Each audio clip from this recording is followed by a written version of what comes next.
A lot has changed in the past 5 years, according to new data from the 2011 census. The population has grown to 25.5 million Australians, an increase of 8%. There's been a fundamental shift in the cultural mix of the country, and for the first time, the census has counted the number of same-sex couples who've had marriage ceremonies overseas. Simon Palin reports. Peter Furness and Theo Phillip got married in Canada 6 years ago.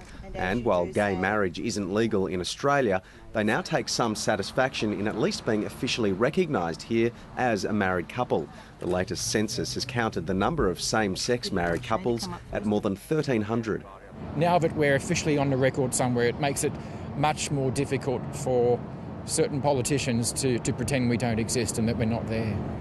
And the census snapshot comparing 2011 with 2006 shows a record 14.3% population increase in mining-rich Western Australia.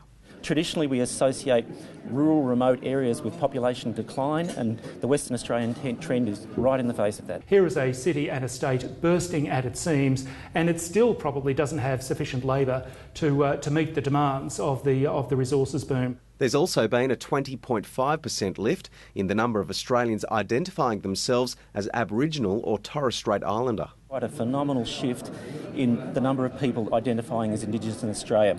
And a lot of that shift is, surprisingly, on the eastern seaboard. There is also a greater self-confidence within that community to identify with their heritage.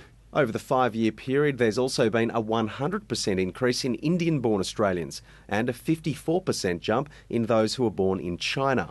But there's been a decline in people coming from Mediterranean countries. In fact, Mandarin has leapfrogged Italian to become the second most popular spoken language after English. In fact, Cantonese is not too far behind. So again, this is evidence of the Asian influence. On religion, there's been a 40% rise in Australians identifying as Islamic in faith, but a record amount of Australians say they're of no religion at all. Simon Palin, Lateline.